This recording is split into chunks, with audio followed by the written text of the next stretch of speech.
जन्म का 5वां कारण आता है कई देश के राजा हैं सत्यकेतु के ज्येष्ठ पुत्र हैं प्रताप भानु, छोटे भाई हैं अरिमर्दन, मंत्री हैं धर्मरुचि।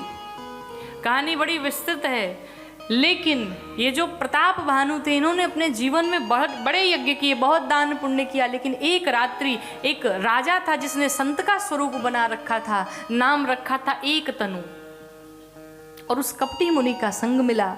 परिणाम ये हुआ कि ब्राह्मणों का श्राप लगा, जाओ पूरे परिवार कुल खानदान सहित राक्षस बन जाओ। और प्रताप भानु पूरे परिवार के सहित राक्षस बन गए। कहने का अर्थ है जीवन में अच्छे लोगों की संगति की जाए। जीवन में अगर क्षण भर भी किसी बुरे व्यक्ति के साथ में आप पड़ गए तो जीवन में उसका बहुत प्रभाव पड़ता है, जीवन की काफ़ी चीज़ें बदल जाती हैं। और जीवन में अगर क्षण भर की सत्संगति भी मिल गई तो भी जीवन की दशा बदल जाती है। तो वही प्रताप भानु रावण बन के आए, छोटा भाई अरिमर्दन कुंभकर्ण बन के आया, और वही मंत्री जो थे धर्मरुचि वही विभीषण जी बन के आए। जन्म का 5वां कारण, भगवान राम के जन्म से पहले रावण की कथा आती है। रावण कुंभकर्ण विभीषण तीनों ने मिलकर तप किया, ब्रह्मा जी को प्रसन्न किया, ब्रह्मदेव प्रसन्न हुए। वरदान मांगा रावण ने, प्रभु वानर मनुष्य को छोड़ करके मुझे कोई दूसरा न मार पाए। आशीर्वाद दिया। कुंभकर्ण मांगने वाला था 6 महीने जगूं 1 दिन सोऊं, लेकिन ब्रह्मा जी को लगा ये उचित नहीं है, अगर 6 महीने ये जग जाएगा तो फिर सारी सृष्टि समाप्त हो जाएगी। सरस्वती मैया को प्रेरित किया और कुंभकर्ण ने मांग लिया 6 महीने सोऊं 1 दिन जगूं। ब्रह्मा जी ने आशीर्वाद दिया। विभीषण जी को भगवान राम की भक्ति चाहिए थी, सबको वरदान दे करके ब्रह्मा जी वापस आए। रावण गया पाताल में, मैं नामक दानव की बिटिया मंदोदरी से विवाह करके आया। रावण का बड़ा आतंक बढ़ गया, धरती मैया व्याकुल, सभी देवता व्याकुल, सभी प्राणी परेशान। रावण का इतना आतंक था, जब रावण चलने लगे तो धरती डोलने लगती थी। जितने देवता थे सभी कंदराओं में जाकर के, गुफाओं में जाकर के छिपे रहते थे। क्यों? रावण इतना बड़ा अहंकारी था कि वो गुफाओं में नहीं जाता था। क्यों? क्योंकि गुफाएं जो होती हैं उसके द्वार छोटे होते हैं, और रावण सोचता था मैं अगर गुफाओं में जाऊंगा तो मुझे सिर झुकाना पड़ेगा, इसलिए वो गुफाओं में नहीं जाता था, और सारे देवता गुफाओं में छिपे रहते थे। सभी का इतना आतंक बढ़ गया कि सभी पहुंचे भगवान ब्रह्मा जी के पास। ब्रह्मा जी आए शंकर जी के पास। सभी कहते भगवान कहाँ मिलेंगे, कोई कहता क्षीर सागर, कोई कहता बैकुंठ, कोई कहता गोलोक, सब अलग अलग बताते, लेकिन भगवान शंकर कहते हैं कि हरि व्यापक सर्वत्र समाना। भगवान हर जगह विराजमान है, लेकिन मिलेंगे कैसे? तो प्रेमात प्रगट होहि मैं जाना। भगवान कण कण में है, लेकिन प्रकट कब होंगे? कहा जब प्रेम से बुलाओगे तब प्रकट होंगे। सबने मिलके बुलाया, श्रीमन नारायण नारायण नारायण, श्रीमन नारायण नारायण नारायण, श्रीमन नारायण नारायण नारायण, श्रीमन नारायण नारायण नारायण। जय जय सुरनायक जन सुखदायक, प्रणत पाल भगवंत,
भगवान को बुलाया लेकिन भगवान प्रकट नहीं हुए।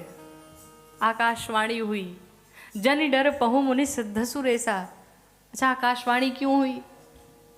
भगवान शंकर ने एक शर्त रखी थी, कहा प्रकट तो होंगे लेकिन प्रेम से होंगे। और जितने देवता हैं वो कैसे बुला रहे हैं? भय से बुला रहे हैं। इसलिए भगवान प्रकट नहीं हुए। आकाशवाणी हुई, कहा डरिए मत, मैं हूं, मैं अपने परिकरों के साथ अवतार लूंगा। भगवान ने सबको आश्वासन दिया, सभी निश्चिंत हुए, सभी अपने स्थान को जाने लगे। ब्रह्मा जी ने कहा कहाँ जाते हो गया तुम्हारा काम? अरे भगवान जा रहे हैं तो भगवान की सेवा में हम सबको जाना पड़ेगा। सभी बंदर भालू का वेश बना करके इस पृथ्वी पर आए। ये कथा अब पहुंचे श्रीधाम अयोध्या जी में। श्रीधाम अयोध्या जी की महिमा का क्या कहना महाराज। अयोध्या जहाँ पर कभी युद्ध ना हुआ हो वही है श्रीधाम अयोध्या। जहाँ पर मेरे राम विराजमान है, जहाँ पर राजा रामचंद्र भगवान विराजमान है, जहाँ पर कनक भवन सरकार विराजमान है, वो है अयोध्या।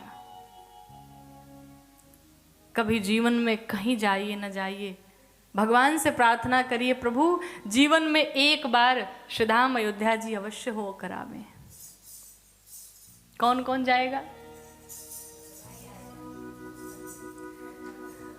अब तो राम मंदिर का निर्माण भी प्रारंभ है, तो आप सभी प्रयास करिए कि 2024 में भगवान का दर्शन अवश्य कराएं। आपको बताऊं, भगवान कहते हैं यद्यपि सब वैकुंठ बखाना, यद्यपि निगम आगम वेद पुराण सब मिलकर के मेरे वैकुंठ की प्रशंसा करते हैं, लेकिन मेरे लिए अवधपुरी ही सम प्रिय नहीं सो। भगवान को अयोध्या जैसा प्रिय वैकुंठ भी नहीं है। और तो और भगवान कहते हैं कि अयोध्या से भी ज्यादा मुझे अयोध्यावासी प्रिय है। कि अति प्रिय मोहि यहाँ के वासी। मुझे अयोध्या वाले प्रिय नहीं, कहा अति प्रिय हैं, अति प्रिय हैं। लेकिन जहां भी ये बात कहो लोग थोड़े दुखित हो जाते हैं कि भाई अयोध्या वालों से ही भगवान प्रेम करते हैं, तो ये लंदन वाले कहाँ जाएंगे? तो उसका भी भगवान ने उपाय बता दिया। कहा अयोध्या का वासी कौन कौन है? सबसे पहले अयोध्या का वासी वो है जिसका जन्म श्रीधाम अयोध्या जी में हुआ। दूसरा, जिसका जन्म कहीं और हुआ हो लेकिन रहता कहाँ है? अयोध्या में, वो अयोध्या का वासी। तीसरा, न जिसका जन्म हुआ न वो रहता है लेकिन मन में सोचता है, बार बार साल भर में 2 साल में 1-2 बार जाके दर्शन कर आता है, वो भी अयोध्या का ही वासी है। और चौथा तो इतना सरल बताया, कहा न वो जन्म लिया अयोध्या में, न वो रहता है अयोध्या में, न वो आता जाता है, लेकिन मन में विचार किए रहता है कि हे प्रभु, हे ठाकुर जी, हे रघुनाथ जी, कभी हमारे ऊपर भी कृपा करेंगे तो हम भी जरूर दर्शन करने आएंगे। मन में विचार करने से ही वो अयोध्या का वासी बन जाता है। इसलिए जाइए न जाइए, मन में तो अवश्य रखिए कि कभी न कभी अयोध्या जरूर जाएंगे। कनक भवन दरवाजे पड़े रहो, जहाँ सिया राम जी विराजे खड़े रहो।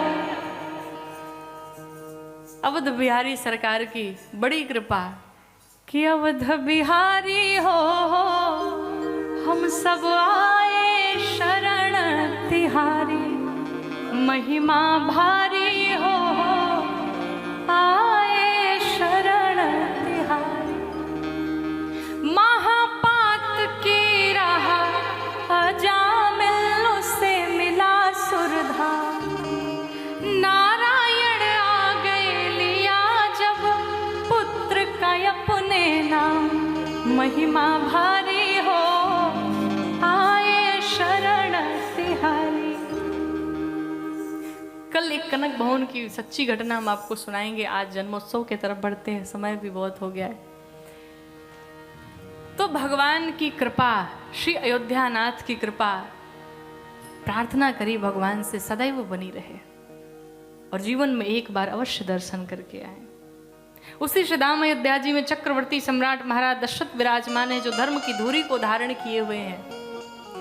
अवधापुरी रघुकुल मनिराव,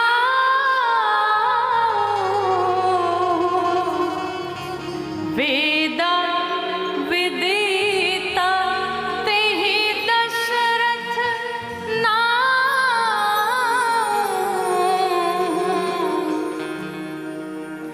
धर्म धुरंधर गुण निधि ज्ञानी,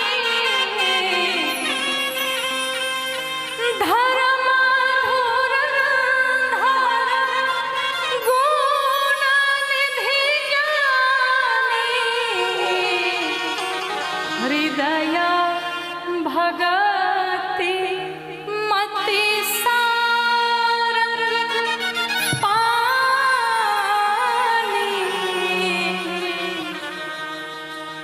जो धर्म की धुरी को धारण किए हुए हैं, परमार्थ के पथ पर चलने वाले हैं, चक्रवर्ती सम्राट महाराज दशरथ, जिनके हृदय में साक्षात भगवान नारायण धनुष बाण लेकर के जिनके हृदय में मति में विराजमान है, लेकिन खाली क्या है?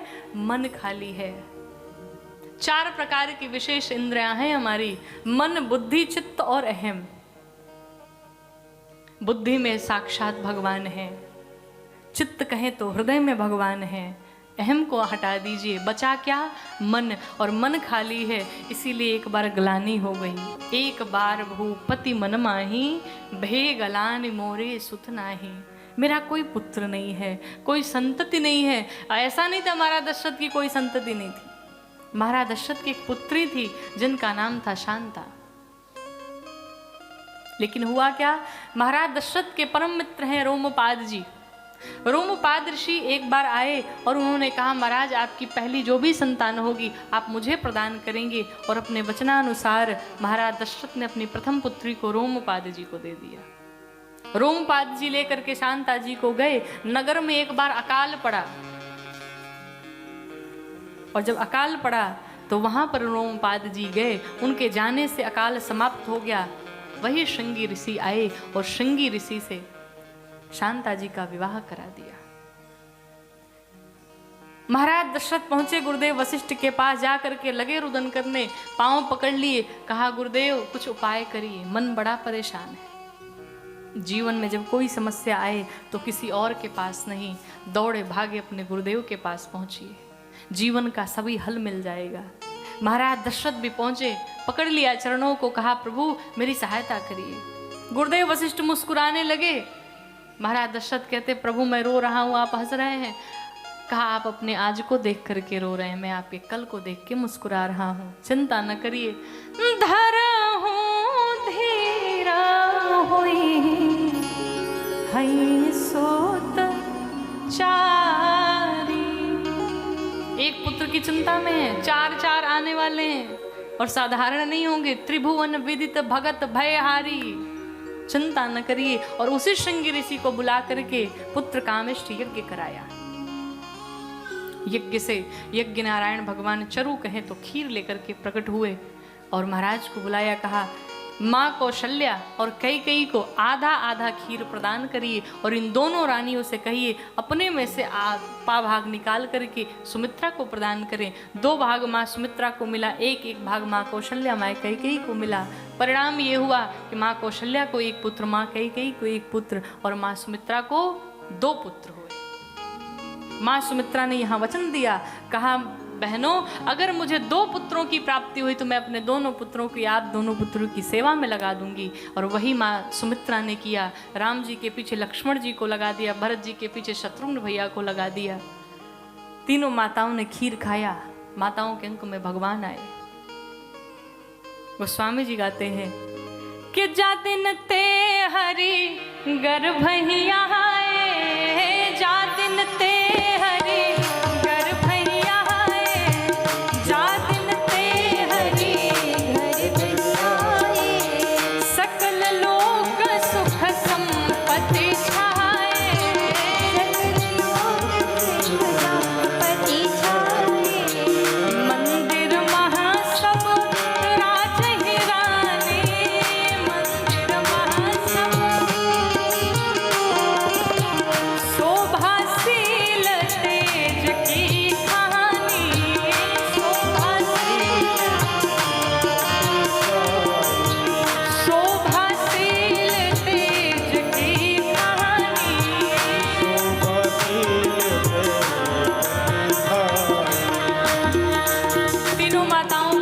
भगवान आए, माताओं ने खीर खाया और माताएं बड़ी प्रसन्न रहने लगी। 4 महीने, 6 महीने, 8 महीने बीते, 9 महीने बीते, 10वां महीना बीता, 11 महीने बीते, 12वां महीना भी बीत गया।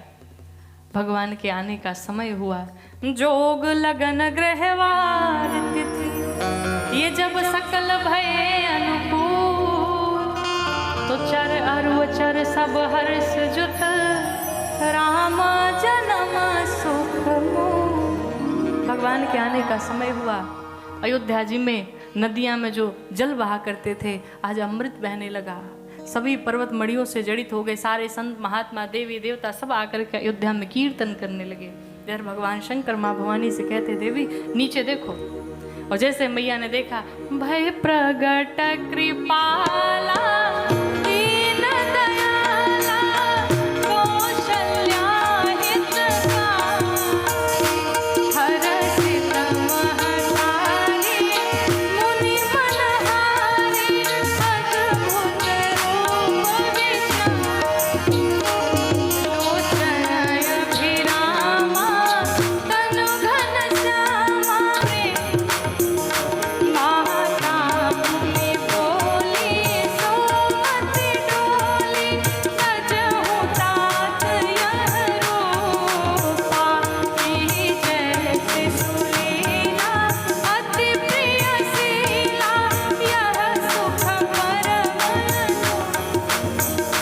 सुनि बचन सुजाना, रोदन ठाना, सुनि बचन सुजाना, रोदन ठाना, होई बालक सुर भूपा, यह चरित जगावहि हरि पद पावै, तेन परहि भव कोपा, यह चरित जगावहि हरि पद पावै, तेन परहि भव कोपा, आह तेन परहि भव कोपा, आह तेन परहि भव कोपा। बोले राधा रामचंद्र भगवान की जय हो। भगवान का प्राकट्य हुआ। भगवान विराट रूप में अवस्थित हो गए। माँ कौशल्या ने जब भगवान को देखा, मैया विचार करने लगी, इतना बड़ा मेरे पेट में था। इस बात को हम किसी से कहेंगे, मम उर्सो बासी यह उपहासी, सुनत धीर मत थीर न रहे। इस बात को अगर किसी से कहें तो मेरी बात का कोई विश्वास नहीं करेगा, सब मेरा उपहास करेंगे। भगवान ने कहा, मैया आप ही ने तो कहा था बेटा बन के आना, मैं आ गया। मैया ने कहा, कहीं बेटे 25 साल के पैदा होते? कहा फिर? कहा गोद में लेने योग्य बनिए। भगवान 1 वर्ष के बन गए। कहा मैया आप ठीक? कहा अभी भी ठीक नहीं, और छोटे बनिए। भगवान गोद में आ गए। कहा मैया अब ठीक है? मैया ने कहा जो बच्चे पैदा होते हैं वो बात नहीं करते, आप तब से चप चप बक बक किए जा रहे हैं, चुप हो जाइए। भगवान मौन हो गए। कहा अब कोई कमी? कहा एक कमी और है। क्या? जब तक रोएंगे नहीं पता कैसे चलेगा आप आ गए। मैया ने कह तो दिया, लेकिन ये कहना भूल गए, बेटा 5 मिनट रोक करके चुप हो जाना। यहाँ पर गोस्वामी जी लिखते हैं कि सुन बचन सुजाना, रोदन ठाना। ठानना अर्थात हमारे अवधि में ठानने का अर्थ है कि जो काम एक बार ठान लिया गया वो रुकेगा नहीं। भगवान ने भी ठान लिया। कहा माँ जगत का बालक पैदा होता है 5 मिनट रो करके चुप हो जाता है, आज तो जगदीश पैदा हुआ है, तो जब तक पूरे संसार वाले न जान जाए तब तक मैं चुप नहीं होऊंगा। और भगवान ने रोना शुरू किया। जैसे ही रोना शुरू किया, दरवाजे पर दासियां कान लगाई खड़ी थी। पहुंची महाराज के पास। महाराज दशरथ से कहती, महाराज बधाई हो, बधाई हो, बधाई हो, आपके घर में पुत्र का प्राकट्य हुआ है, लल्ला का जन्म हुआ है। महाराज दशरथ जो भी पहने थे सोने चांदी हीरे मोती सभी दासियों को लगे लुटाने, और आज सभी आप लोग पाउंड लुटाएंगे। सब ले ले बैठे हुए हैं। सभी दासियां नृत्य करना शुरू कर दी। सभी दासियां दूर दूर से सारे गवैये पहुंचे। और देखिए हम भी भारत से गाने के लिए आए हैं भगवान के इस जन्मोत्सव में। आइए हम सभी खूब आनंद के साथ, अब जिसको जिसको बधाई गाना हो, बधाई लुटाना हो, नाचना हो, नृत्य करना हो, आज जो भगवान के इस जन्मोत्सव में नाच लेगा फिर संसार में उसे दोबारा नहीं नाचना पड़ेगा, वरना ऐसे ही घर परिवार में नाचते रह जाओगे।